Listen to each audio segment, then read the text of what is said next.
si tu as une offre high ticket, tu dois faire très attention au payment processor que tu utilises, au processeur de paiement, parce que c'est quelque chose qui va te mettre dans les soucis si tu ne fais pas attention à partir du moment où tu passes de warm traffic, donc de trafic chaud, à cold traffic. D'accord? Donc, si tu as vu ma précédente vidéo, je m'appelle Chris Mangunza, donc j'ai un webinar final qui fait entre 20 et 30 000 $ par mois, d'accord, sur le marché US. Et dans cette vidéo, je t'explique un peu les leçons par lesquelles je suis passé. Je te donne des tips pour un petit peu scale ton offre high ticket. D'accord? Donc, très spécifiquement, si tu as une offre de coaching ou quelque chose qui est intangible, il faut que tu saches qu'il faut absolument que tu n'utilises pas Stripe, qui est un des payment processors que tout le monde connaît, d'accord? Mais il faut absolument que tu n'utilises pas Stripe parce que ton compte va se faire bloquer et ils vont garder ton argent. Et ici, dans cette vidéo, je vais t'expliquer pourquoi. Donc, on va pas rentrer en profondeur dans comment le payment processor fonctionne. Je vais juste te donner une idée globale et je vais te faire un petit peu comprendre comment le business de Stripe fonctionne et pourquoi Stripe bloque les comptes de gens qui ont des offres de coaching et quel payment processor tu devrais utiliser à la place. D'accord? Donc, la raison, il faut que tu comprennes une chose. Donc, un payment processor, c'est un petit peu une institution qui se trouve entre la banque du client, ta banque, et qui, comment dire, qui passe par les fournisseurs de paiement. Pas les fournisseurs de paiement, mais un petit peu les networks, les réseaux de paiement. Donc, tu as t'en as 4 réellement. Trois gros réseaux de paiement. Tu as Visa, Mastercard, American Express. Donc, un petit peu, il faut que tu comprennes qu'un payment processor, son job, c'est un petit peu de t'avancer l'argent quand tu charges un client. La raison pour laquelle, la raison est très simple. Parce qu'en fait, il faut que tu comprennes que en gros, les réseaux de paiement, donc Visa, Mastercard, etc., ils offrent aux clients un temps de rétraction. D'accord? Ça veut dire que à partir du moment où tu charges un paiement, que tu reçois l'argent, en gros, le payment processor t'avance un petit peu l'argent. La raison pour laquelle le payment processor t'avance l'argent, c'est parce que, dépendant de la carte, un client a 90 à 120 jours pour se plaindre, pour dire que hey, j'ai pas reçu mon produit, j'ai jamais fait ce paiement, etc., et faire ce qu'on appelle un chargeback.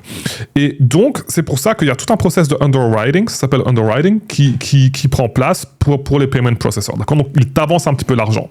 Parce qu'il faut que tu comprennes qu'un payment processor, donc Stripe, quand tu utilises Stripe pour charger tes clients, Stripe prend 2 à 3%. Donc, on va dire, au meilleur des cas, ils prennent 3% sur ton paiement. Donc, si tu as une offre que tu vends à 1 000 $, en réalité, ils prennent que 30%, ils gagnent que 30% sur cette offre. Cependant, ils vont te payer le reste de l'argent, donc les 970 $, ils vont te les payer.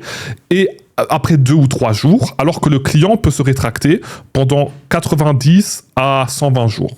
D'accord? C'est-à-dire que pendant ces 90 à 120 jours, ils font le risque de te donner l'argent en sachant que le client peut potentiellement se rétracter. D'accord? C'est pour ça. Parce que par exemple, si tu fais faillite ou si quoi que ce soit, tu n'es plus en mesure de rembourser les clients, ben, du coup, c'est le payment processor qui prend le risque. Tout ça pour gagner 30 $ sur ton paiement de 1 000 $. Ils risquent 1 000 $ qu'ils devront mettre eux-mêmes de leur poche. Donc, c'est pour ça que les payment processors comme Stripe s'éloignent un petit peu de tout ce qui est produit intangible comme le coaching ou les offres qui valent, où tu charges les customers beaucoup d'argent. D'accord? C'est pour ça qu'ils vont bloquer ton argent parfois pendant 90 jours, parfois pendant 120 jours sur ton compte. Donc, tu ne vas pas pouvoir toucher ton argent. D'accord? Donc, c'est pour ça que si tu vends une offre high ticket, Stripe n'est pas nécessairement, d'accord, le payment processor, le meilleur payment processor à utiliser. Donc, il y a 2 payment processors aujourd'hui qui sont très bons, qui sont plutôt nouveaux et qui sont très bons pour si tu as une offre de high ticket, si tu as une offre de coaching, si tu as une offre de tout ce genre de produits qui sont un petit peu intangibles, qui sont considérés comme offre à haut risque par tous ces payment processors. Tu en as 2 qui sont très bons. Tu as WAP, d'accord, dans lequel Iman Gadzhi a investi. D'ailleurs, tu as WAP et tu as Fanbasis, qui sont 2 nouveaux payment processors qui sont faits, en gros, pour les marchands qui sont à plus haut risque, qui sont traditionnellement vus à haut risque. Donc, tout ce qui est high ticket, tout ce qui est coaching, tout ce qui est offre d'agence, etc., qui sont plutôt vus comme haut risque. D'accord? Donc, Fanbasis, WAP, très bon. Bon, alors, Fanbasis, donc, c'est plutôt dur d'avoir un compte quand tu démarres. Le plus simple, c'est de passer par WAP, d'accord? Cependant, il faut que tu saches. ce n'est pas parce que tu passes par ces payment processors que tu n'auras pas ton argent bloqué. Donc, si tu as un taux de chargeback ou un taux de refund qui est assez haut, dans tous les cas, si tu dois beaucoup rembourser des clients, etc., ce qui se passe souvent avec des offres high ticket, d'accord, de manière, et ça dépend réellement de ton industrie, d'accord, mais de manière générale, tu auras quand même des réserves sur ton compte. Il faut que tu comprennes une chose. Il suffit de juste un remboursement parce que, comme je l'ai dit dans l'intro, d'accord, la plupart des problèmes, tu vas les voir quand tu passes de trafic chaud à trafic froid. Donc, quand tu passes à des gens qui ne te connaissent pas du tout et que tu commences à charger ces gens-là, si tu as une audience, etc., de manière générale, ça se passe toujours très bien sur Stripe, parce que tu vas avoir des produits qui sont moins chers, des produits qui sont plus chers, tu vas être un petit peu entre les deux. Mais à partir du moment où tu transitionnes sur des ads, etc., la transition est brutale. D'accord ? La transition est brutale, surtout quand tu as un funnel de webinar, comme j'en ai parlé dans la vidéo précédente, d'accord ? Parce que le but d'un tunnel de vente avec un webinar, c'est un tunnel de vente qui est extrêmement efficace, d'accord ? Donc, de manière générale, tu auras toujours plus de refunds, surtout quand tu fais du cold traffic, et même avec du hot traffic, du warm traffic, tu auras très vite, quand tu fais des webinars, plus de remboursement que d'habitude. Pourquoi ? Parce que le webinar, c'est un mécanisme de vente qui est extrêmement... Et je vais vous dire honnêtement, d'accord ? Je vais vous dire honnêtement, moi-même qui ai un tunnel de vente qui est du webinar, c'est un tunnel de vente qui est extrêmement persuasif, d'accord, je n'ai pas le mot, mais qui est extrêmement... En fait, quand tu as un webinar qui est bien fait, c'est incroyable à quel point c'est facile de convertir les gens. Et du coup, tu vas convertir des gens à des sommes, surtout... Désolé pour le bout de fond. Surtout quand tu commences, surtout quand tu as une offre qui est réellement high ticket, d'accord ? Tu peux... En fait, le point fort qui est aussi le point faible d'un webinar, c'est que c'est très facile de prendre quelqu'un qui ne te connaît absolument pas. D'accord, et encore une fois, il faut que ton webinar soit bien fait. D'accord ? C'est pour ça que si tu n'as pas vu la vidéo précédente, regarde la vidéo précédente. Mais c'est très facile de prendre quelqu'un qui ne te connaît pas, ok ? Et en 1h30, 2 heures de temps, faire en sorte qu'une personne qui ne te connaissait absolument pas soit prête à dépenser 2000 à 3000 dollars avec toi. 2000 à 3000 euros, d'accord ? Généralement, le plafond, c'est 3000. Nous-mêmes, on a essayé 3997, donc 4000 dollars. Ça passe encore avec 4000 dollars. Mais c'est une des meilleures façons de prendre quelqu'un qui ne te connaît pas, de dépenser une somme énorme d'argent avec toi, d'accord ? Ce qui signifie que forcément, tu vas avoir des regrets post-purchase, d'accord ? Et donc, si tu n'as pas directement un très bon onboarding, etc., et même si tu as un très bon onboarding, c'est quelque chose qui est connu avec les funnels de webinar, généralement, tu as toujours des rétractions. Et il ne s'agit pas nécessairement de chargeback, d'accord ? Mais juste même si ton taux de remboursement est élevé, si toi-même tu rembourses les clients, tu vas directement être jugé comme haut risque avec ton payment processor. Donc, c'est pour ça que, bon, WAP, très bon payment processor pour ça, parce que généralement, tu n'auras pas de problème. Ce qu'ils vont faire, par contre, c'est qu'ils vont te mettre une réserve. Donc, ton argent ne va pas être bloqué, mais ils vont te dire, OK, donc voilà, donc là, on va mettre une réserve de 10%, sur ton compte de 10%, 20%, que tu recevras après 90 jours à 120 jours, d'accord, dépendant, souvent c'est 90 jours après que le paiement soit fait, parce qu'en gros, ils veulent se protéger et être sûr que, ben voilà, si tu as un taux de remboursement de 10%, ils veulent être sûr que tu aies 10% d'argent qui reste avec eux, comme ça, ils ont de quoi rembourser tes clients, d'accord, c'est une mesure préventive. Donc, si tu ne veux pas utiliser WAP ni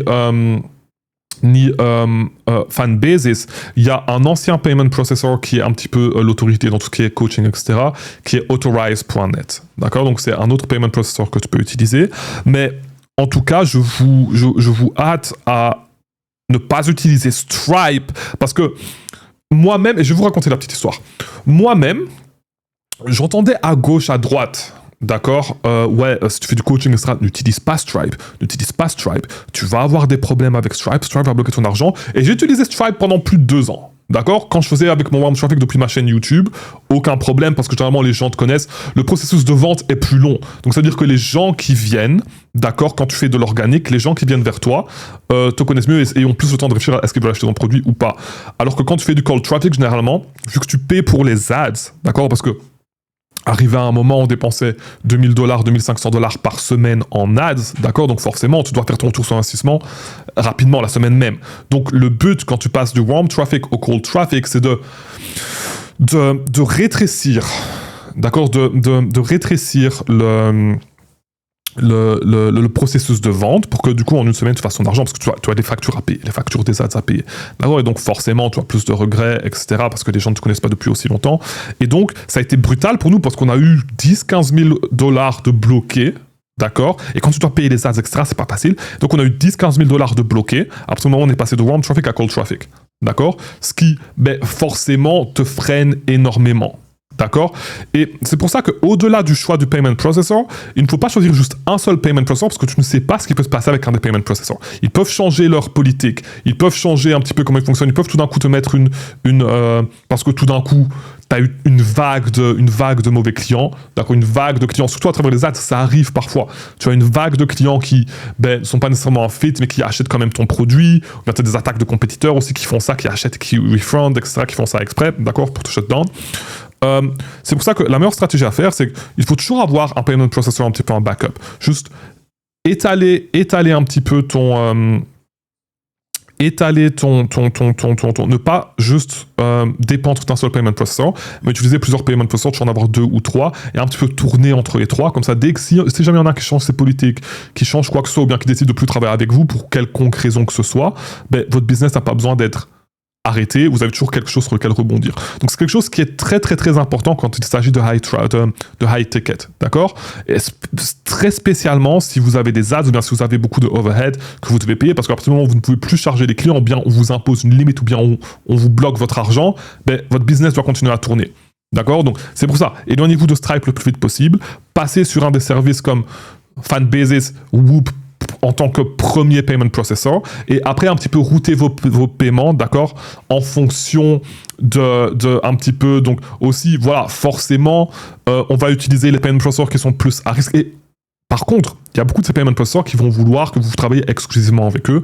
N'entrez jamais dans un deal exclusif avec un payment processor, mauvaise idée, parce que si eux, ils décident tout d'un coup, ils peuvent décider à tout moment de vous cut, d'accord, pour X, Y, Z raison, parce qu'ils changent de business, etc., de rentrer jamais dans un de ces deals-là, d'accord, et toujours plusieurs payment processors, et en fonction, forcément, si vous voyez qu'il y a des clients ou bien un produit qui est plus à risque, d'accord, ne le mettez pas sur votre meilleur payment processor, d'accord. Donc tout ce qui est des produits qui sont plus à risque, des produits aussi bas, par exemple, que vous vendez dans d'autres pays, par exemple, si vous avez un low ticket, un produit low ticket que vous vendez par exemple, je sais pas, en Inde, qui se vend aussi en Inde, où vous avez beaucoup d'acheteurs en Inde, généralement il y a un taux de refund qui est plus élevé là-bas parce qu'ils achètent et ils font des chargebacks, d'accord, donc forcément ça peut complètement bousiller votre relation avec votre payment processor, donc soyez très stratégique en fonction de sur quel payment processor vous mettez quel produit, sur tout ça, il y a toute une réflexion qui doit être faite. Donc si c'est quelque chose, si tu as besoin d'aide avec ton funnel, tu peux toujours me contacter par email ou bien sur mon Instagram. Tu peux envoyer un DM sur mon Instagram et on peut en discuter si tu veux, si tu as besoin de consulting sur ton offre high ticket. Et ouais, on se verra dans la prochaine vidéo, d'accord? Bonne soirée, bonne journée, peu importe, je sais pas.